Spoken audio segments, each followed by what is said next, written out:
Hola queridos hermanos, aquí estamos un nuevo domingo, un nuevo día que Dios ha creado, un nuevo día que Dios ha hecho y podemos regocijarnos, ¿verdad? Alegrarnos en el Señor. Estoy seguro que estáis deseosos de poder volver a vernos en el local y espero que ese deseo podamos verlo cumplido pronto. Estoy seguro que así será, y mientras no puede ser así, pues aquí estamos mediante esta reunión virtual, en la que podamos vernos también los unos a los otros y también puede ser y está siendo de bendición, ¿verdad?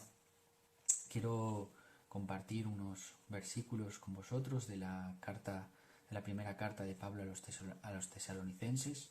Son los versículos 2 y 3 del primer capítulo y dice así: Damos siempre gracias a Dios por todos vosotros, haciendo memoria de vosotros en nuestras oraciones, acordándonos sin cesar delante de Dios y Padre nuestro de la obra de vuestra fe, del trabajo de vuestro amor y de vuestra constancia en la esperanza en nuestro Señor Jesucristo.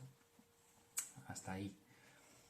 El apóstol Pablo escribe esta carta a los tesalonicenses en respuesta a las buenas noticias que había recibido acerca de la iglesia.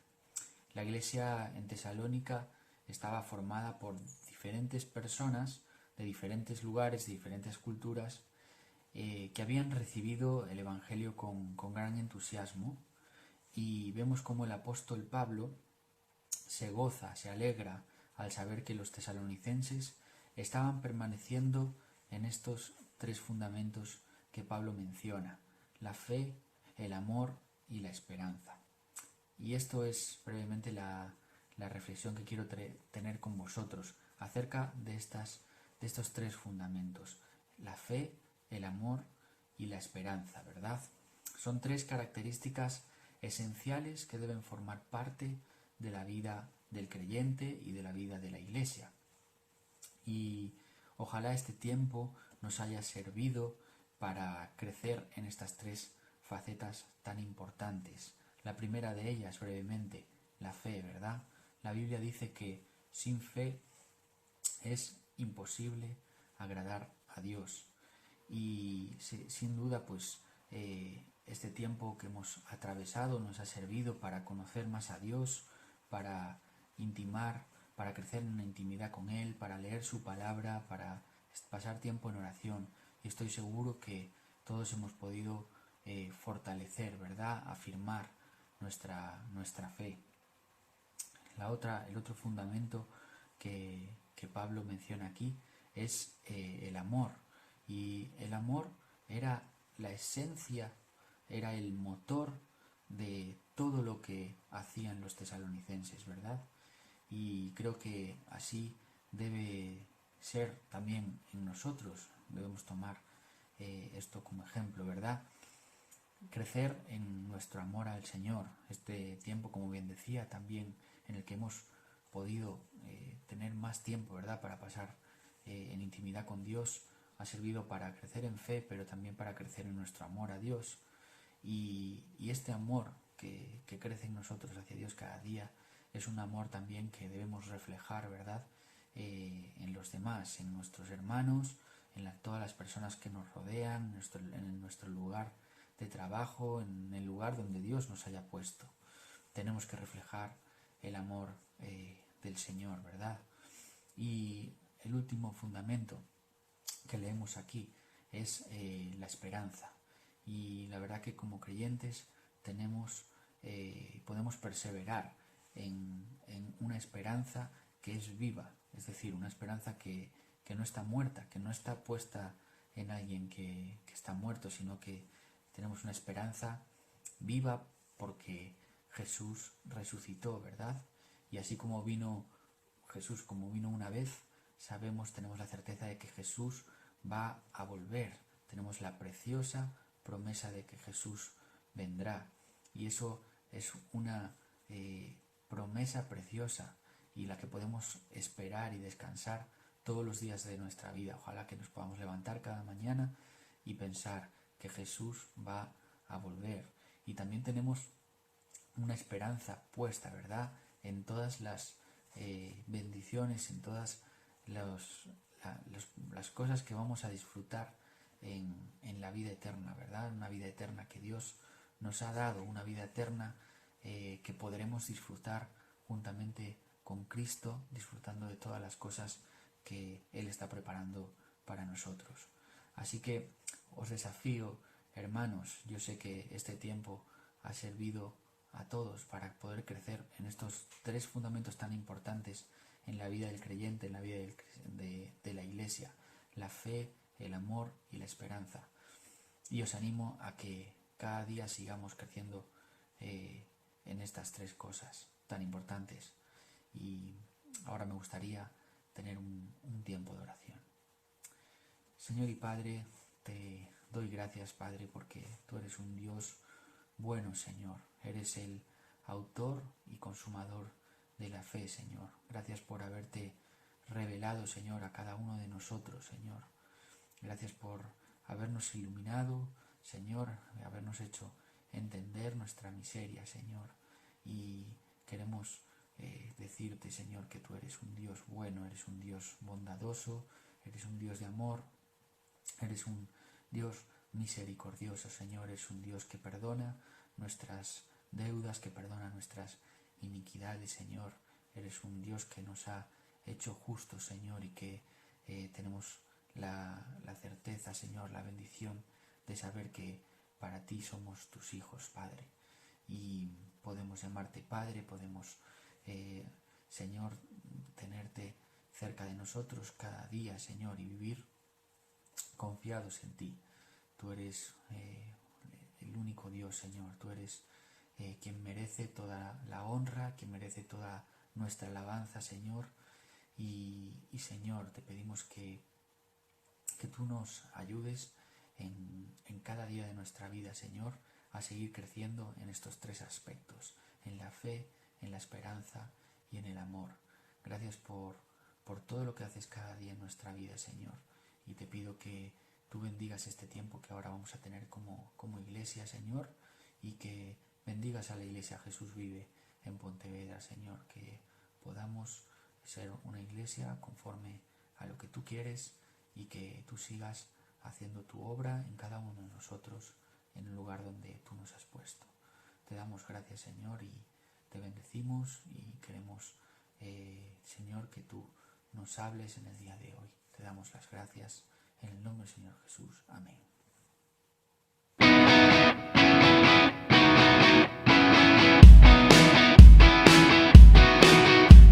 Parece que fue ayer cuando yo,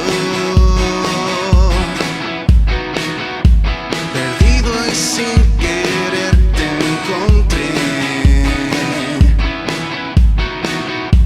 De un golpe caí y no sin dolor.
días. En esta mañana de domingo queremos daros un saludo en el nombre del Señor y queremos desearos que os vaya bien y esperemos que esto acabe pronto para que podamos estar todos juntos. Sin duda que las reuniones son diferentes a todo esto que estamos viviendo estos días, de tener que hablaros desde aquí, de una forma fría y diferente, y poniéndonos nerviosos ante la cámara muchas veces.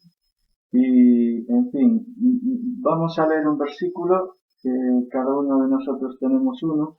Yo voy a leer el que dice en 1 de Timoteo 6:12: pelea la buena batalla de la fe, echa mano de la vida eterna a la cual fuiste llamado, habiendo hecho la buena profesión delante de muchos testigos. Esta palabra que dirige el apóstol Pablo a Timoteo puede ser muy adecuada en estos momentos diferentes en los cuales vivimos y en los cuales, ya que normalmente tenemos luchas, pero en esta temporada yo creo que mucho más, y nuestros sentimientos tal vez pues nos hagan luchar, nuestro desánimo tal vez, o nuestros temores, tal vez con la salida de la rutina nos haga que también tengamos que luchar. Y el apóstol Pablo le dice a Timoteo que pelee la buena batalla de la fe. Y estamos en una batalla, sin duda, en la cual tal vez estemos, no, vamos a estar toda nuestra vida. Y os deseo que esto sirva de ánimo, esta palabra que estamos compartiendo ahora, y también la que os va a compartir ahora Rosy. Bueno, está en Isaías 54:10 y dice: porque los montes se moverán y los collados temblarán, pero no se apartará de ti mi misericordia, ni el pacto de mi paz se quebrantará, dijo el Señor, el que tiene misericordia de ti. Y nada, un feliz domingo para todos y pronto nos veremos cara a cara. Hola, buenos días. ¿Cómo estáis? Nosotros pues aquí en casita, como todos y cada uno de vosotros. Y en esta mañana de domingo quiero pediros y daros las gracias de parte de Carlos, mi jefe, por las oraciones que él sabe que estamos haciendo a favor de él. La situación aún sigue así, pero bueno, el Señor lo tiene en sus manos. Y por eso, en nombre de Él, quiero daros las gracias a cada uno de los que preguntáis y que el Señor lo está bendiciendo. Y en este día de domingo, pues, que sea de bendición para todos. Un saludo. Pues nada, como dice Marisa, este domingo, aunque grabamos el jueves y nos veis un poco así más de ropa de estar por casa, pero al fin y al cabo eso es la comunión, tal y como somos. De verdad, gracias por el cariño que recibimos de vosotros y sobre todo gracias porque lo que sabemos que Dios está haciendo. Oramos por vosotros como sabemos que oráis por nosotros. Ya falta menos para vernos en persona, aunque sea con mascarilla, pero bueno, ya falta menos. El Señor tiene el tiempo en sus manos. Que el Señor os bendiga.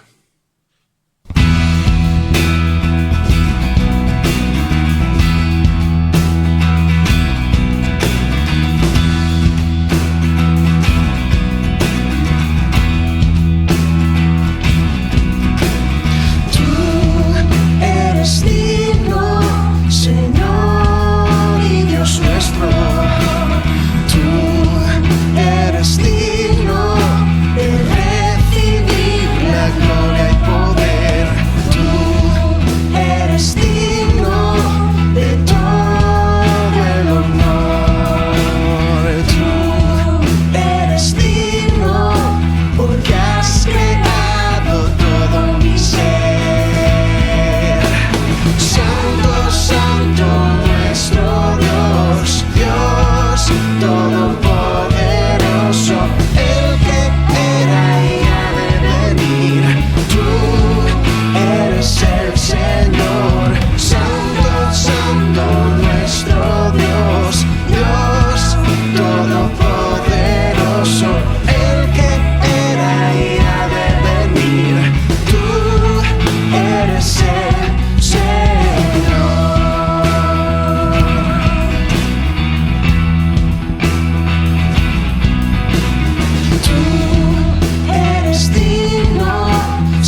nuestro Dios, Dios todopoderoso, el que era y ha de venir.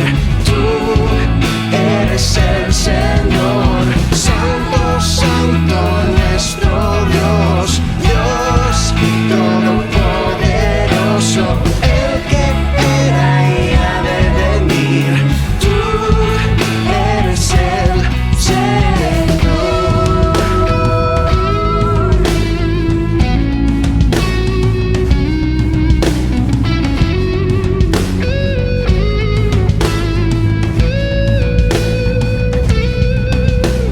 Dios sin ti no quiere estar, y solo a ti voy a alabar.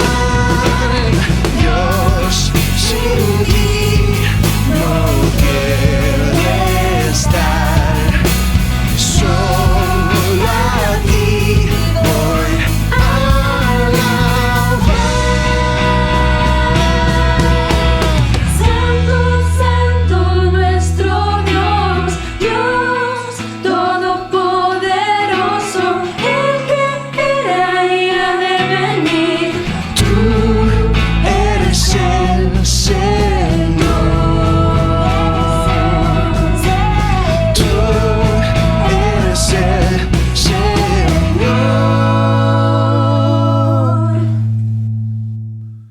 Un cordial saludo, queridos amigos, queridos hermanos, en este día de hoy, en el cual pues seguimos usando este medio hasta que entendamos que podemos abrir con unas mínimas garantías y sin causar problema a nadie.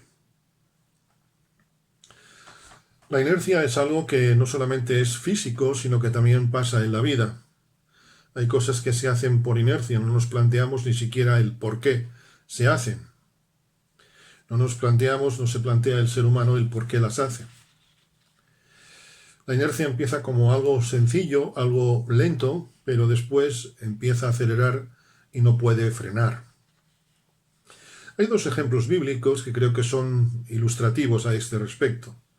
Por un lado, Sansón, capítulos 13 al 16 del libro de Jueces, donde vemos cómo empezó bien, en un momento determinado tomó una mala decisión, no se detuvo a reflexionar, ¿y qué sucedió? Pues que le llevó a la inercia, y la inercia le llevó al desastre final. Segundo caso, siglos más tarde, con Pedro. Recordamos la inercia de su carácter le llevó a negar a Jesús, y eso que Jesús le avisó, pero él puso el acelerador como Sansón, y eso le llevó a negar a Jesús, le llevó pues al desastre en cierto modo, aunque gracias a Dios pudo frenar a tiempo. Tuvo un momento de perdón, Juan capítulo 21. Otro caso quizá también elocuente es el caso de Judas, ¿verdad? También traicionó a Jesús, y aquella inercia, en vez de pararse a reflexionar, pues le llevó, como bien sabemos, a ahorcarse. ¿Quién de nosotros no ha vivido una situación de inercia alguna vez? Incluso la religiosidad es un tipo de inercia. Y hoy quisiera pensar con vosotros en el antídoto de la inercia a la religiosidad, y es la fe. La fe se plantea constantemente su razón de ser. La fe razona. Curiosamente, años más tarde, el mismo Pedro que negó a Jesús dirá en su primera epístola: «Estad siempre preparados para presentar defensa con mansedumbre y reverencia ante todo el que os demande razón de la esperanza que hay en vosotros». Fe y razón no son incompatibles, al revés. La fe se razona. No confundamos, por favor, fe con conciencia, porque la conciencia está basada en uno mismo. La conciencia es engañosa. La conciencia se basa en uno mismo, pero la fe se basa en Dios. La conciencia, como digo, es engañosa, pero Dios es veraz, Dios es verdad y vida. La conciencia nos invita a la inercia, a la acción sin razonar. La fe nos invita a detenernos, a meditar.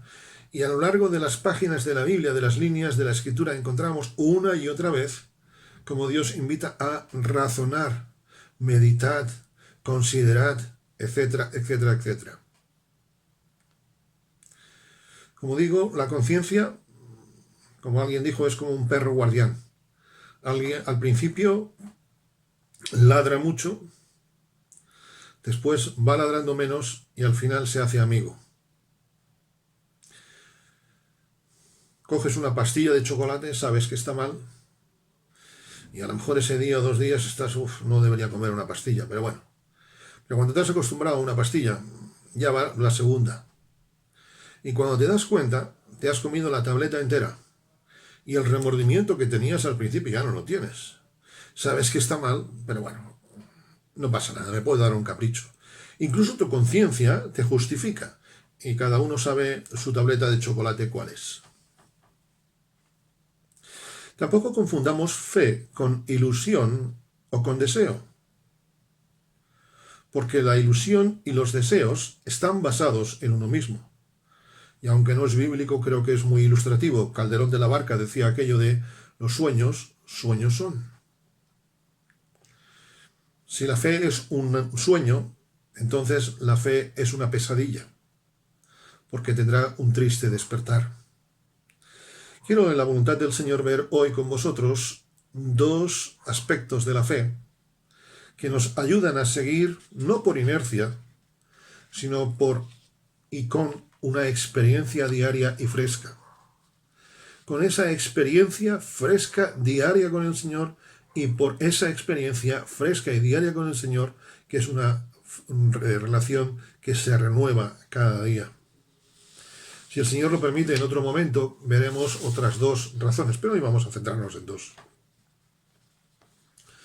El profeta Habacuc dice: He aquí que aquel cuya alma no es recta se enorgullece, mas el justo por su fe vivirá. La primera razón que quiero ver con vosotros es que el cristiano vive por fe. Repito el versículo: He aquí que aquel cuya alma no es recta se enorgullece, pero el justo por su fe vivirá. Vivir por fe es estar dispuesto a ser humilde, no pusilánime. Es estar dispuesto a ser humillado como Cristo lo fue, aunque Cristo no hizo nada malo.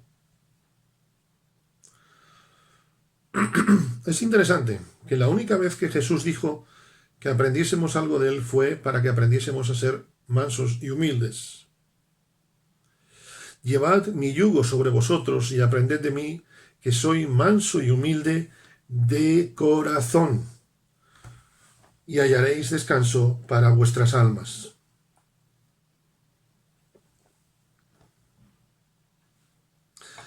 Soy manso y humilde de corazón, porque si no fueses de corazón, si Jesús, y lo digo con sumo respeto, no hubiese sido manso y humilde de corazón, hubiera sido, como cualquier ser humano, un pusilánime. Hay personas con una apariencia de humildad, de mansedumbre, pero que por dentro, bueno, a todos cuando nos pisan el pie gritamos, ¿verdad?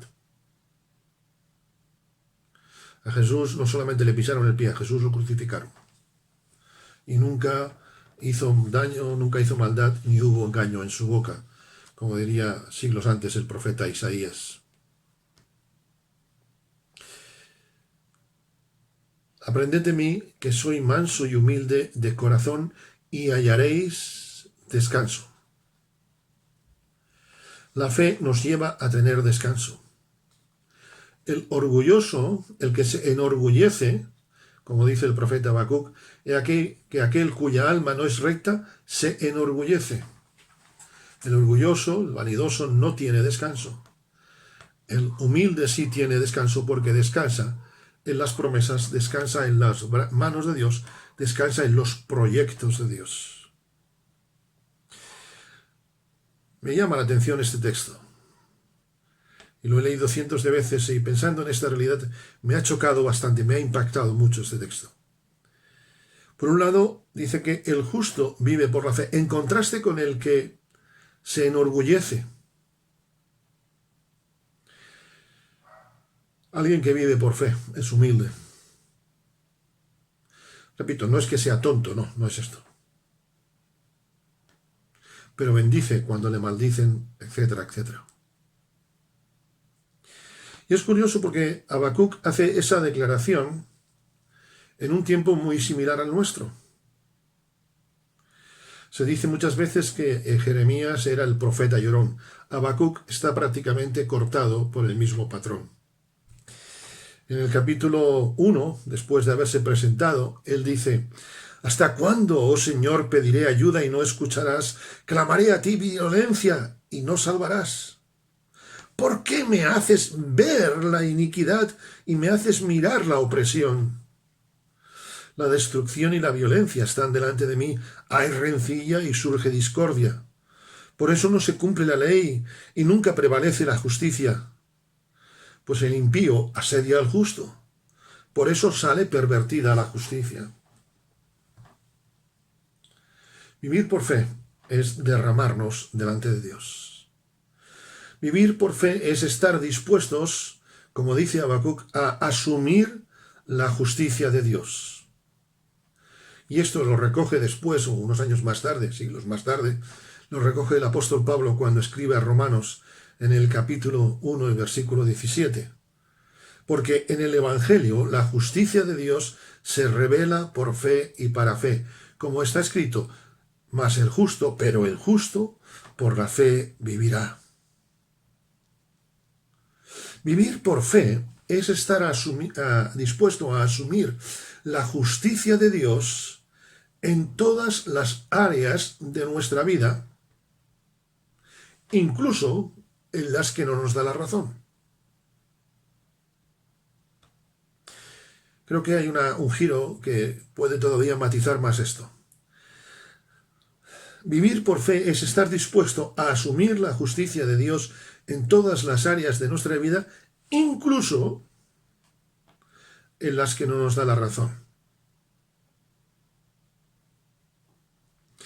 Vivir por fe es descansar, como digo, en esa justicia de Dios. No es que yo tengo fe en que Dios hará tal o cual cosa. No es que tengo fe para que Dios me solucione tal o cual problema, y si Dios no me lo soluciona, entonces pierdo la fe. La fe no mira las circunstancias, la fe mira a Dios, porque el centro de la fe no es lo que yo creo, sino que es Dios. El objetivo de la fe es Dios. Descansar en la justicia redentora de Dios es tenerle como Señor. Es haberle confesado nuestros pecados, es decir, nuestros delitos. Porque si no hemos confesado nuestros pecados, delante de Dios somos unos delincuentes. Sí, somos unos delincuentes si no confesamos nuestros pecados. Unos delincuentes espiritualmente hablando, entiéndase. Descansar en la justicia redentora de Dios es apararnos en esa justicia de Dios expresada de una forma nítida, perfecta y total en la cruz del Calvario por medio de la obra expiatoria de Jesús. Descansar en la justicia de Dios es dejar que Él actúe en nuestros conflictos, en los conflictos que tenemos con otros y en los conflictos que tengo conmigo mismo. Y ahora ahondaré un poquito más en esto. Porque en definitiva, vivir por fe es estar dispuesto a llevar nuestra cruz, que no nuestro problema. Un problema no es una cruz, por muy doloroso que sea. El apóstol Pablo escribe a los Gálatas un versículo que seguramente conocemos de memoria, ¿verdad? Con Cristo estoy juntamente crucificado, y ya no vivo yo, sino que vive Cristo en mí. Y lo que ahora vivo en la carne, lo vivo en la fe del Hijo de Dios, el cual me amó y se entregó a sí mismo por mí. Vivir por fe es estar dispuesto, como digo, a llevar nuestra propia cruz, nuestro propio conflicto personal.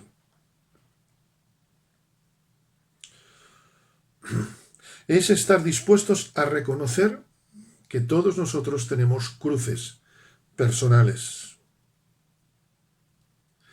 Hay una cruz que creo que tenemos, ojalá que solamente sean muchos, pero me temo que todos. Es la falta de decisión para alejarnos de las tentaciones. Sabemos que algo está mal, pero ¿cómo nos cuesta, verdad? Es una lucha espiritual, una guerra espiritual. Alejarnos de las tentaciones. Ya no es no solamente no caer en la tentación, sino no acercarnos a ellas.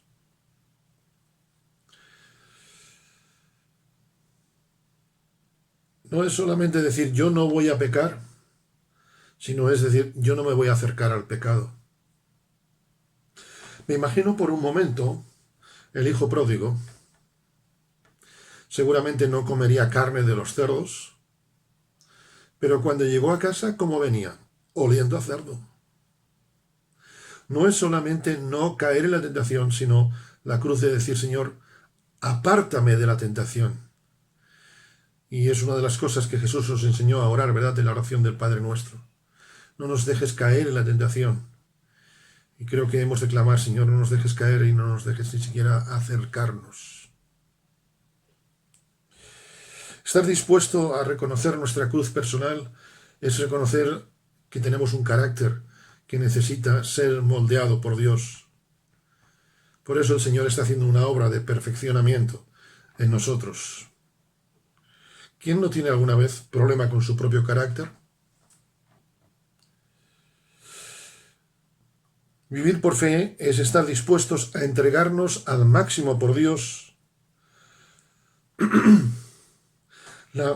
Vivir por fe es estar dispuesto a entregarnos lo máximo por Dios, nos pida lo que nos pida, porque la fe se trata de Dios. La fe no se trata de uno mismo. Ciertamente, el cristiano vive por fe. Pero en segundo lugar, quisiera comentar y compartir con vosotros lo que dice 2 de Corintios capítulo 1, y versículo 24. 2 de Corintios 1, 24. No que nos enseñoreemos de vuestra fe, sino que colaboramos para vuestro gozo, porque por la fe estáis firmes.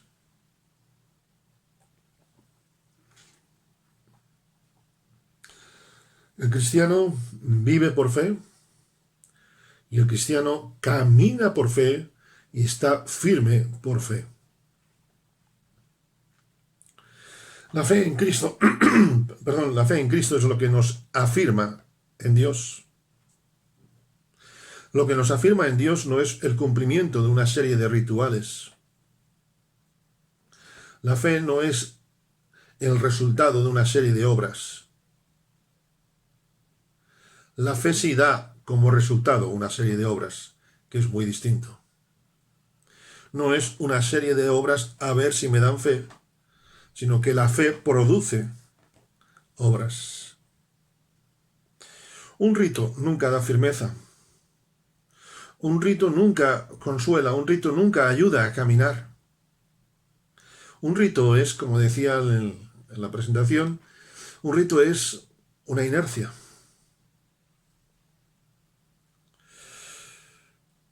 La fe en Cristo es lo que nos afirma.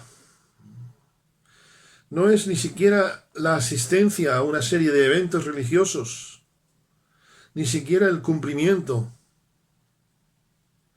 Lo que nos afirma y da fuerza para caminar es Dios mismo. Hay un ejemplo bíblico, ¿verdad? El joven rico se acercó a Jesús y Jesús le dijo lo que tenía que hacer. ¿Y cuál es la respuesta primera del joven? Señor, todo esto lo he cumplido desde mi juventud. ¿Qué más me falta? He conocido a personas que han hecho muchísimas obras, pero que no están seguros de Dios. Han hecho muchas obras a ver si Dios se apiada de sus almas, pero no están seguros. Porque la fe es creerse a Dios aunque no terminemos de entenderle. La fe descansa en Dios, no en las obras. La fe descansa en Dios, no en lo que yo pienso. La fe nos afirma en Dios. Por eso hemos de pedir al Señor cada día: Señor, aumentanos la fe. La fe de ayer, si vivo de la fe que tenía ayer, de la fe que tenía hace un mes, hace un año, 5 años, 20 años, mal asunto. Mañana lunes, día 8, si el Señor lo permite, hará 40 años que fui bautizado en agua. 40 años. Ya ha pasado un tiempo, aunque aparento 41, no, tengo alguno más. Y es curioso porque si mi fe fuese solamente la que yo tenía cuando tenía pues esa edad, cuando me bauticé, sería una fe que estaría desfasada, sería una fe ritual. Pero si algo me apasiona de la vida con Dios es que cada día puedo reafirmar, puedo renovar mi fe en Él. No vivimos del ayer, vivimos del presente y de la esperanza en el futuro en las manos de Dios. Confieso que hay cosas que yo no entiendo de Dios, pero eso no significa que mi fe no tenga que crecer. La fe es lo que nos hace firmes frente a las dudas. Dudas de muchísimos tipos. Dudas a veces sobre la salvación. Dudas a veces sobre el porvenir. Como decía hace un instante, los ritos no dan seguridad al alma. Es más, los ritos aumentan las dudas. Los ritos nos hacen depender de nuestras acciones o de lo que hagan otros. La fe nos lleva a depender de lo que hizo Jesús en la cruz del Calvario. Nos lleva a depender de la obra que está haciendo en nosotros actualmente por medio del Espíritu Santo. Al depender nuestra fe de aquel que tiene, como decía Pedro, palabras de vida eterna, sabemos que nuestra fe es segura, que nuestra salvación es indudable, que nuestro porvenir está seguro, pase lo que pase. Como decía David, en tus manos están mis tiempos. La fe en Dios no es una ilusión, ni siquiera una esperanza, porque las ilusiones y las esperanzas pueden ser equivocadas, pero es la certeza de la fe en Cristo la que nos mantiene firmes y seguros. ¿Por qué? Porque está basada en Dios. Y la fe, reitero, tiene como objetivo al Creador de todo. Sí, en un mundo materialista, en un mundo donde todo se basa en números, nosotros también nos basamos en un número, en el uno, en el único Dios verdadero, en Cristo Jesús. Una fe donde se basa un mundo en el cual, una sociedad que se basa todo en cuánto, nosotros también nos basamos en cuánto hizo Cristo en la cruz por cada uno de nosotros. Y pongo mi fe en los valores de la cruz, no en los valores de la sociedad. La fe nos hace estar seguros en un mundo que se mueve. Dice el salmista en el Salmo 46, Dios es nuestro amparo y fortaleza, nuestro pronto auxilio en las tribulaciones, por tanto no temeremos, aunque la tierra sea conmovida, etcétera, etcétera. Es muy interesante, Dios es nuestro amparo y nuestra fortaleza. Este es el Dios que yo espero que todos los que estáis viendo este vídeo en este día de hoy podáis tener la misma experiencia que un servidor. Y gloria a Dios porque millones de personas por la misericordia y gracia de Dios tenemos esta misma experiencia.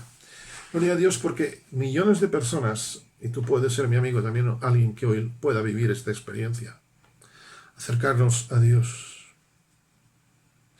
Dice el apóstol Pablo en 2 de Corintios capítulo 5 y versículo 7, por fe andamos, no por vista. El cristiano, como digo, está firme y camina por fe. ¿Por qué? Porque con la fe miramos con los ojos de Dios y no con nuestros razonamientos humanos. Quiero detenerme un instante.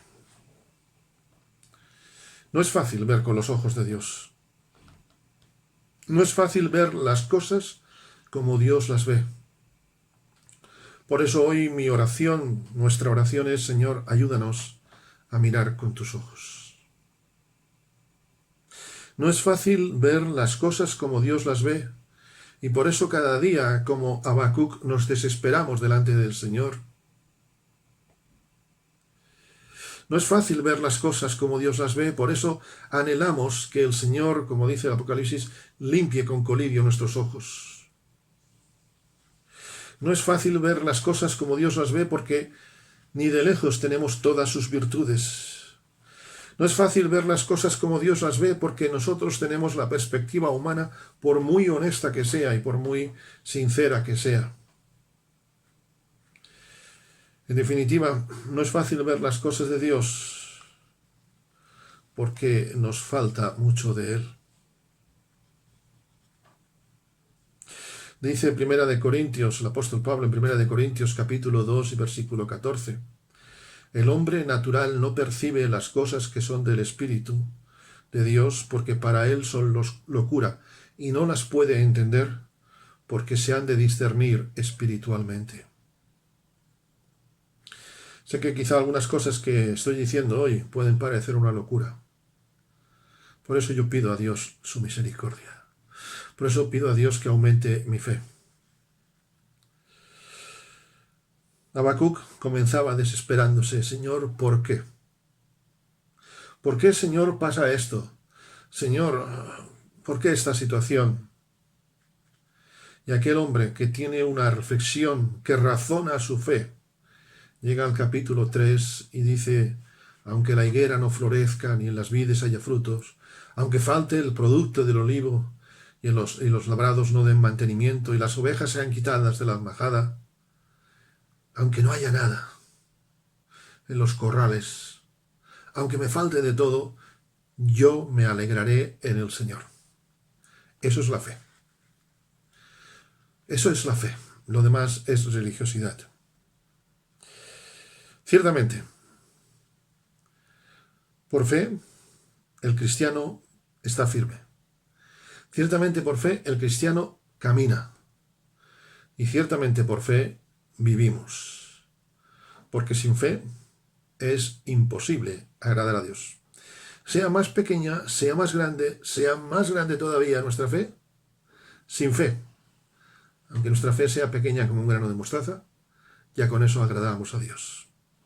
Concluyo, por amor al tiempo, hoy nuestra primera parte aquí, otro día si el Señor lo permite, seguiremos pensando en esta realidad. Mi oración con la cual me despido en este día de hoy con vosotros es, Señor, desesperadamente, Señor, por favor, con urgencia, aumentanos la fe. Que el Señor os bendiga. Ahora que la tierra entera llora sin control, ahora que la vida solo está en manos de Dios, ahora que una mascarilla me hace más feliz, ahora que la brisa es solo un sueño para mí, yo sigo aquí, en pie sobre la roca.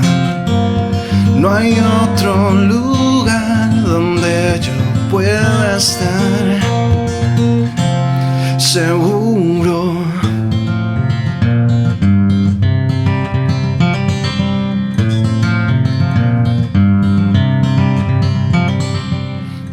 Ahora que quizás ya nada vuelva a ser igual, y tampoco sé si para bien o para mal, yo sigo aquí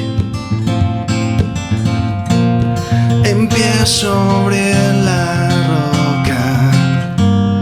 No hay otro lugar donde yo pueda estar. Yo sigo aquí, anclado a tu palabra. No hay otro lugar donde yo pueda estar seguro. Bien, concluimos ya por hoy. Deseo y deseamos que el Señor os bendiga grandemente en esta semana. Concluyo con las palabras de la epístola de Judas. Y a aquel que es poderoso para guardaros sin caída y para presentaros sin mancha en presencia de su gloria con gran alegría, al único Dios nuestro Salvador, por medio de Jesucristo nuestro Señor, sea gloria, majestad, dominio y autoridad antes de todo tiempo y ahora y por todos los siglos. Amén. Que el Señor os bendiga. Feliz semana.